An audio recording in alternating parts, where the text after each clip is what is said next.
국회에서는 황희 문화체육관광부 장관 후보자에 대한 인사청문회가 진행되고 있습니다. 도덕성과 전문성 문제가 쟁점입니다. 황희 후보자는 논란에 대해선 전반적으로 송구스럽다면서도 문제는 없다는 취지로 답변했습니다. 취재기자 연결합니다. 우철희 기자. 네, 국회입니다. 네, 황희 문화체육관광부 장관 후보자 청문회 어떤 문제들이 집중적으로 제기되고 있습니까?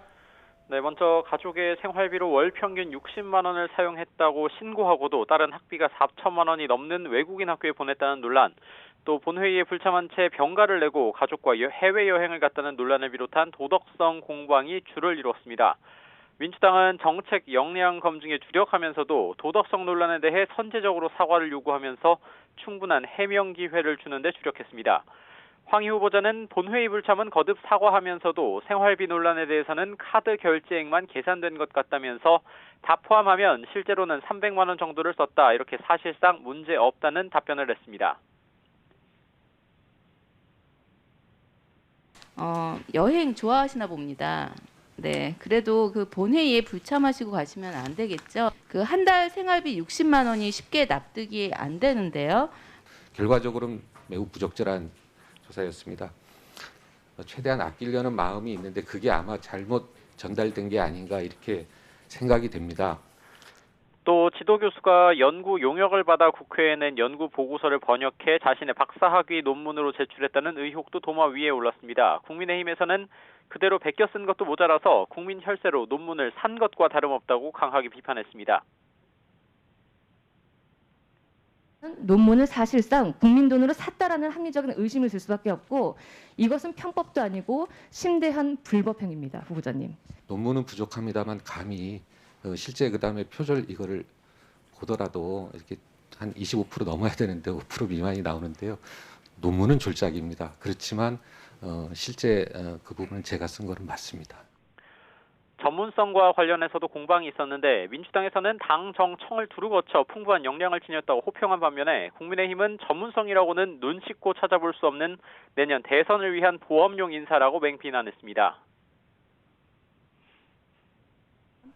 36대 박지원 장관부터 51대 박양호 장관까지 국회의원, 교수, 법조인, 문학인, 영화인 출신 등 다양한 경력의 분들이 장관을 역임했습니다.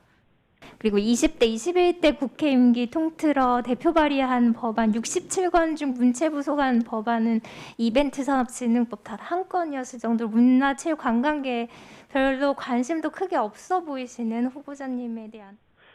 민주당은 황희 후보자에게 심각한 결격 사유는 없다고 보고 있지만 국민의힘은 사실상 부적격 결론을 내려서 이후 청문경과 보고서 채택 과정에서도 진통이 예상됩니다.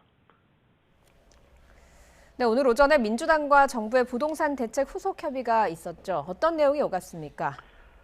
네, 문재인 정부의 25번째 부동산 대책인 이사 대책과 관련해 정부와 여당의 의견을 일치시키고 후속 입법은 어떻게 할지 또 보완할 점은 있는지 등에 대해서 논의했습니다. 오늘 아침 변창흠 국토교통부 장관과 국회 국토교통위 소속 민주당 의원들이 참석한 가운데 국회에서 당정 협의가 열렸습니다. 특히 이사 부동산 대책 가운데 가장 논란이 되는 부분, 이른바 현금 청산 문제에 대해서도 논의가 있었습니다. 현금 청산, 쉽게 말해서 대책이 발표된 지난 4일 이후에 재개발, 재건축 지역에 부동산을 산 사람에게 분양권을 주지 않고 돈으로 정산을 한다는 겁니다. 투기 수요를 차단하기 위해서라지만 후보지가 어딘지 정해지지도 않았다는 점에서 과도한 재산권 침해라는 논란이 일고 있는 상황입니다. 일단 당정은 사실상 원칙대로 입장을 유지했습니다. 국토부가 법적 자문을 받아봤더니 적법 절차에 따라 가격을 정산해주면 재산권 침해가 아니고 분양권을 주는 건 추가적인 혜택일 뿐 헌법 위반 소지도 없다는 겁니다. 네, 저희도 법적으로 검토했는데 별 문제가 없는 걸로 알고 있습니다.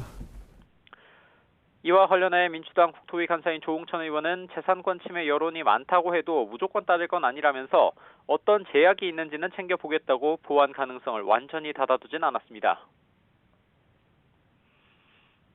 다른 법과 저촉이 되는 게 있는지, 또 거기에 해당되시는 분들이 그 재산권 행사에 얼마나 또 그 제약을 받으시는지 그런 것들도 다 따져봐야 되겠죠. 이와 함께 민주당은 공공주택특별법과 도시정비법, 도시재생법 등 이사 부동산 대책 관련 법안 처리에 속도를 한껏 내서 다음 달에는 통과를 시키겠다는 방침입니다. 지금까지 국회에서 YTN 우철입니다.